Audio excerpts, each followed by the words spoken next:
Hello friends, welcome to civil exam guru YouTube channel में दोस्तों आप लोगों का स्वागत है। दोस्तों हम लोग अप्लाइड मैकेनिक्स सब्जेक्ट को डिस्कशन कर रहे थे और उसमें मैंने आपको चैप्टर 4 तक कम्प्लीटली स्टडी करवा दिया था।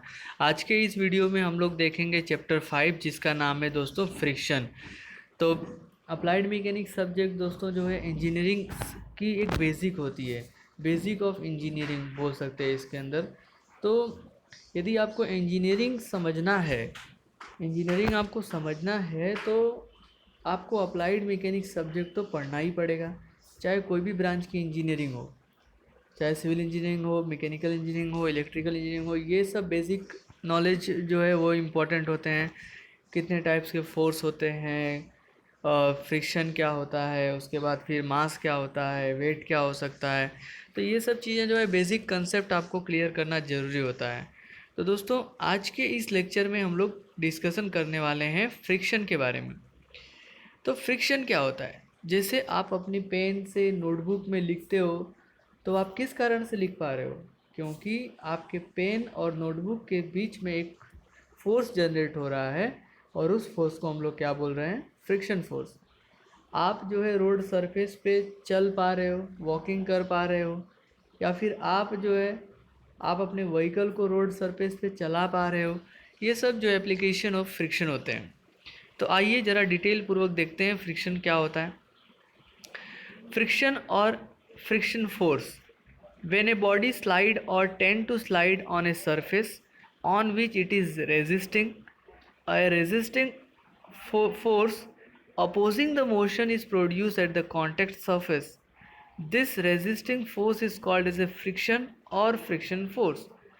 दोस्तों जब कोई बॉडी किसी सरफेस पे स्लाइड होती है या फिर उसको हम लोग स्लाइड करवाते हैं, तो जिस फोर्स से हम लोग उस बॉडी को स्लाइड करवा रहे हैं उसी फोर्स के इक्वल मैग्नीट्यूड का एक अपोजिट फोर्स लगता है जो वो बॉडी को अपोज करता है, उसको मोशन में न आने देता है।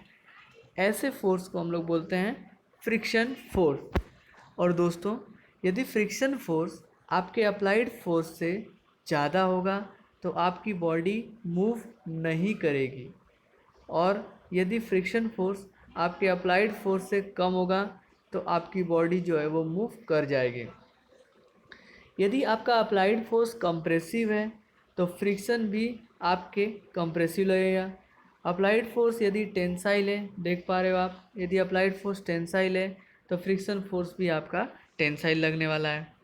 यहाँ पे बॉडी डायग्राम में आप देख पा रहे हो कि पी जो है आपका एक्सटर्नल फोर्स है, एफ जो है वो फ्रिक्शन फोर्स है।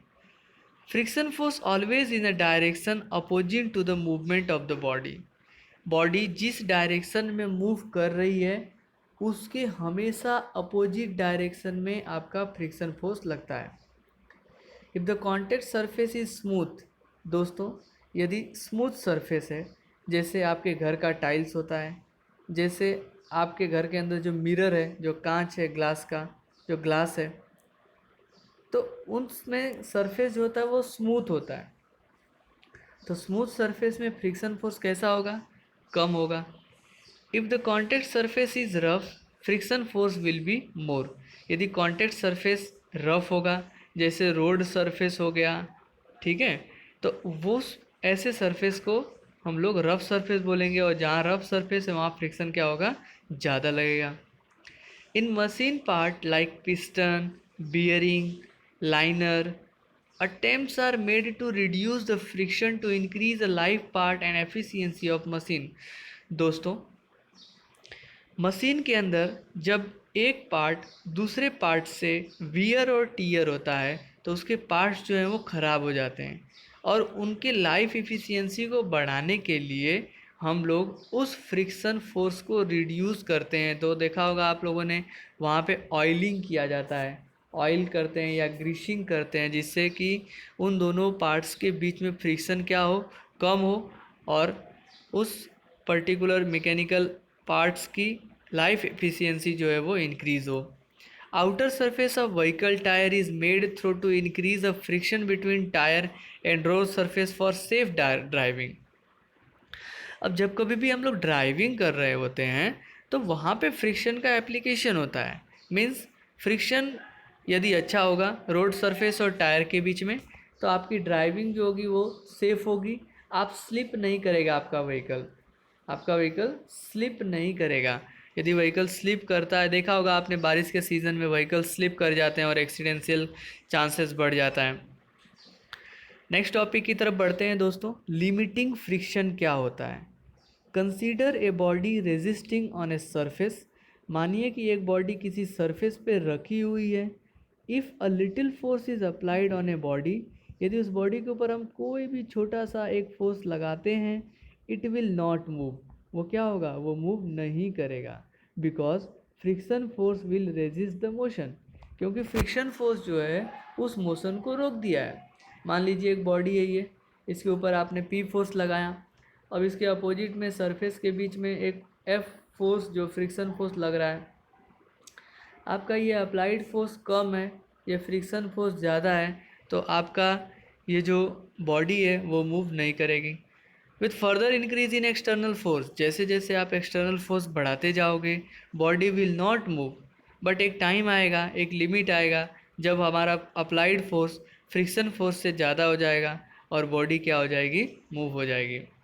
The maximum friction force that can be developed at a contact surface when body is just on point of moving is called as a limiting friction. Limiting friction क्या होता है? ये एक ऐसा फ्रिक्शन फोर्स है, एक ऐसा मैक्सिमम फोर्स है जब जो कोई भी बॉडी और कॉन्टैक्ट सरफेस के बीच में डेवलप होता है। When body just on point of moving, जब कोई बॉडी तुरंत मूव करने की पोजीशन में आ गई है, मतलब हम जो अप्लाइड फोर्स लगा रहे हैं और एक टाइम आएगा कि फ्रिक्शन फोर्स से ज़्यादा हमारा अप्लाइड फोर्स आ जाएगा, तो वो एक मैक्सिमम फोर्स, उसको हम लोग बोलेंगे लिमिटिंग फ्रिक्शन। देखते हैं नया topic, types of friction. Friction जो है दोस्तों दो प्रकार का होता है। मेजरली ये होता है एक स्टैटिक फ्रिक्शन और दूसरा होता है डायनेमिक फ्रिक्शन। डायनेमिक फ्रिक्शन को फर्दर क्लासीफाई किया गया है sliding friction and rolling friction. तो रोलिंग फ्रिक्शन आपने देखा होगा दोस्तों, जैसे कोई इंक्लाइंड शेप है, इंक्लाइंड में तो ऊपर से आप बॉल को रोल करवाओगे तो रोल करते हुए घूमते हुए वो नीचे आएगा। स्टैटिक फ्रिक्शन क्या होता है? Friction experience by a body when it is in rest is called as a static friction. ऐसा फ्रिक्शन जब बॉडी जो है रुकी हुई है, जैसे आपके टेबल पे पुस्तक पड़ी होती है तो वो स्टैटिक कंडीशन में है, अब उसके ऊपर भी कुछ ना कुछ फ्रिक्शन फोर्स लगते होंगे, तो उस प्रकार के फ्रिक्शन फोर्स को हम लोग क्या बोलेंगे? स्टैटिक फ्रिक्शन बोलेंगे। यहाँ पे जो फ्रिक्शन फोर्स है वो अप्लाइड फोर्स से ज़्यादा है, इसके लिए बॉडी क्या हुई है? स्टैटिक कंडीशन में रुकी हुई है। यहाँ पे P एक्सटर्नल फोर्स है और F जो है वो फ्रिक्शन फोर्स है। यदि फ्रिक्शन फोर्स ज़्यादा होगा दोस्तों तो बॉडी क्या होगी? मूव नहीं करेगी, बॉडी मोशन में नहीं आएगी।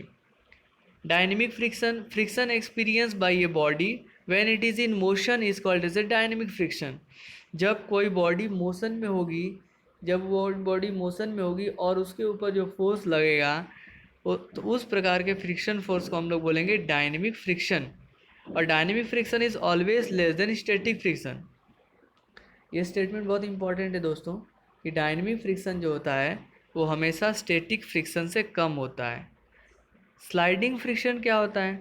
Friction experience by a body when it is slide over another body.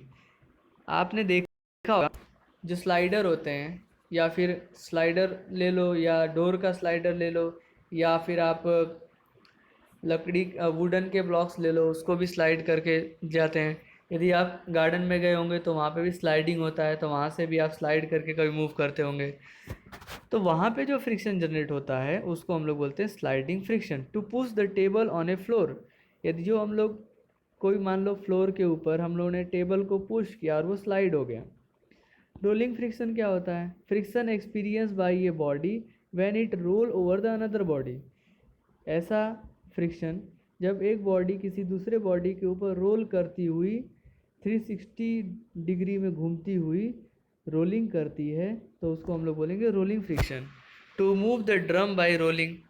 जैसे मान लीजिए कोई भारी ड्रम है, आपने भी किया होगा, जब आप गैस सिलेंडर भराने जाते हो तो सिलेंडर को आप क्या करते हो, मूव करवा के ले जाते हो, रोल्ड करवा के लेके जाते हो, रोल करवा के लेके जाते हो सिलेंडर को, ठीक है।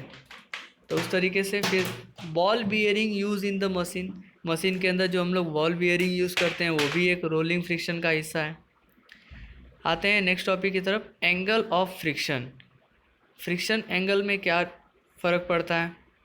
तो मान लीजिए एक वेट ऑफ ब्लॉक है, एक ब्लॉक है जिसका वेट W है, उसके ऊपर नॉर्मल रिएक्शन N लग रहा है, दिख रहा है यहाँ पे डायग्राम में, और P जो है आपका एक्सटर्नल फोर्स P लगा रहे हो आप, F जो है वो आपका फ्रिक्शन फोर्स है, R जो है वो resultant of N and F resultant of normal force और फ्रिक्शन फोर्स का रिजल्टेंट यहाँ पे R है।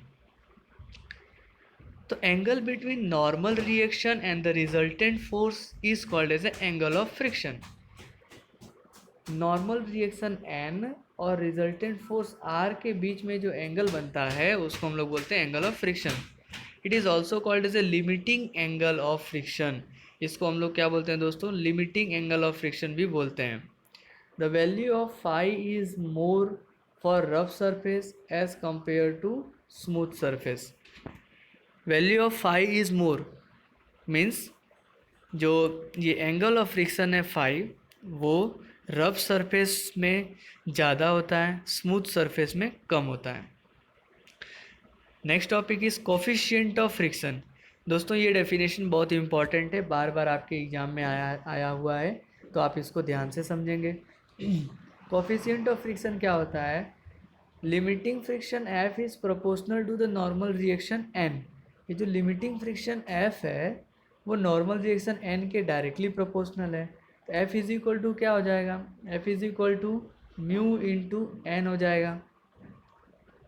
तो mu is equal to F upon N हो जाएगा।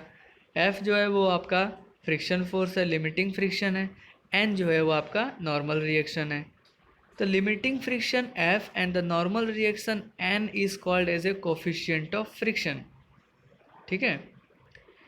उसके बाद यहाँ पे tan phi is equal to F upon N हो जाएगा।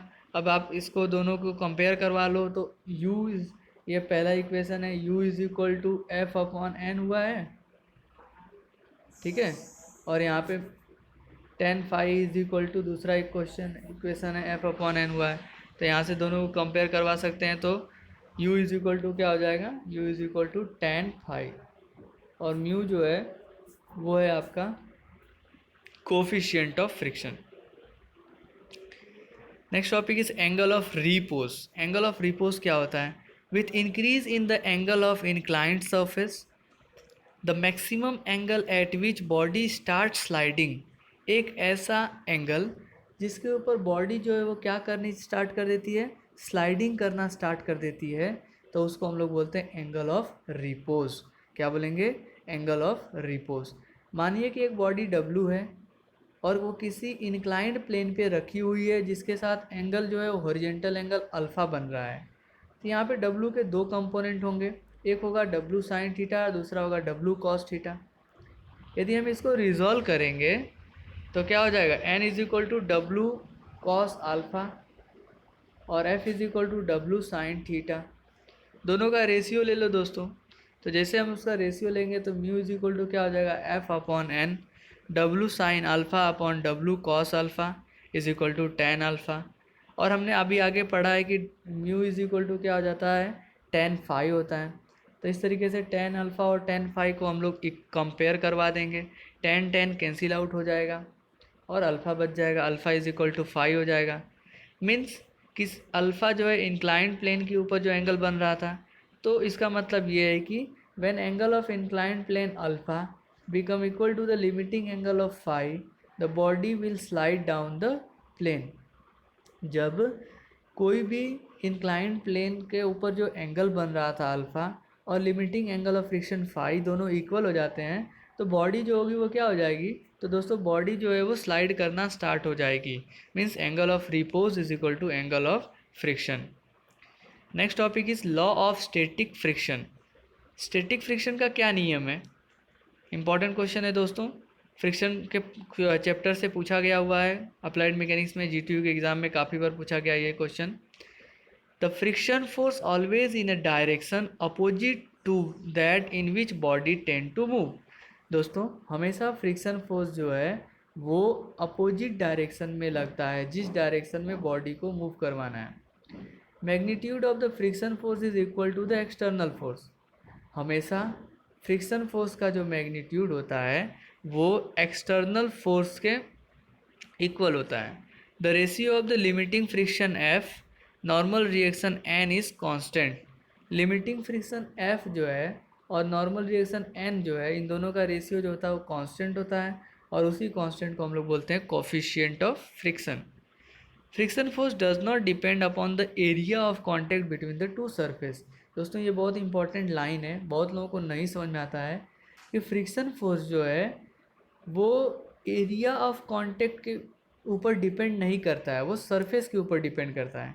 मतलब कितने एरिया में, कितने पार्ट्स में किसी बॉडी का सरफेस जो है वो टच कर रहा है, कितने एरिया के ऊपर टच कर रहा है, ये फ़र्क नहीं पड़ता है। बट एरिया जो सरफेस किसका कैसा है, स्मूथ है कि रफ है, उसके ऊपर डिपेंड करता है। Friction force depend upon the roughness of the surface. किसके ऊपर डिपेंड कर रहा है? रफनेस के ऊपर। कुछ इंपॉर्टेंट क्वेश्चन दोस्तों डिस्कशन कर लेते हैं, जैसे कि maximum value of static friction is known as. Static friction का सबसे मैक्सिमम वैल्यू जो होता है दोस्तों, उसको हम लोग क्या बोलते हैं? उसको हम लोग बोलते हैं लिमिटिंग फ्रिक्शन। क्या बोलते हैं? Limiting friction. Dynamic force, friction force act in dash direction to the motion of the body. तो हमेशा दोस्तों फ्रिक्शन फोर्स जो है बॉडी के मोशन के अपोजिट डायरेक्शन में मोशन करता है। Dynamic friction is also known as, dynamic friction को दोस्तों हम लोग काइनेटिक फ्रिक्शन बोलते हैं। Angle of repose is always equal to, जो एंगल ऑफ रिपोज जो होता है वो एंगल ऑफ फ्रिक्शन के इक्वल होता है। The ratio of the limiting friction F and normal reaction N is known as. Limiting friction F और normal reaction N का जो रेशियो होता है अभी हमने पढ़ा, उसको बोलते हैं म्यू। क्या बोलते हैं? म्यू। म्यू जो होता है वो कोफिशिएंट ऑफ फ्रिक्शन हो जाता है। The value of U K means coefficient of kinematic friction is found to be dash then the U S for the same pair of contact surface. दोस्तों dynamic friction coefficient जो है वो कम होता है, static friction coefficient ज़्यादा होता है। Dry surface is also called dash. Dry surface को हम लोग कूलम फ्रिक्शन भी बोलते हैं, ड्राई फ्रिक्शन को कूलम फ्रिक्शन भी बोलते हैं। The coefficient of friction mu and angle of repose phi are related by, तो म्यू इज इक्वल टू, हमारे पास एक फॉर्मूला है tan phi. Friction force depend upon the dash of the surface, किसके ऊपर डिपेंड करता है? रफनेस के ऊपर। और when a body is subjected to the force P, it is at the rest, the relation between P and F is, P जो है हमेशा क्या होगा? F किससे कम होगा। तो इस तरीके से दोस्तों आज के इस वीडियो में हम लोगों ने फ्रिक्शन वाले चैप्टर को कंप्लीट स्टडी कर लिया है। फ्रिक्शन चैप्टर को हमने कम्प्लीटली स्टडी कर लिया है। आने वाले वीडियो में हम लोग कुछ नया सीखेंगे, और हम लोगों ने अप्लाइड मैकेनिक्स सब्जेक्ट के 5 चैप्टर जो है वो कंप्लीट कर लिए हैं इसी के साथ। नेक्स्ट चैप्टर को लेके जल्दी मैं आपके साथ हाजिर रहूँगा। Thank you very much friends for watching my this video. यदि आपको अच्छा लग रहा है तो keep sharing, keep watching and subscribe my channel. Thank you very much.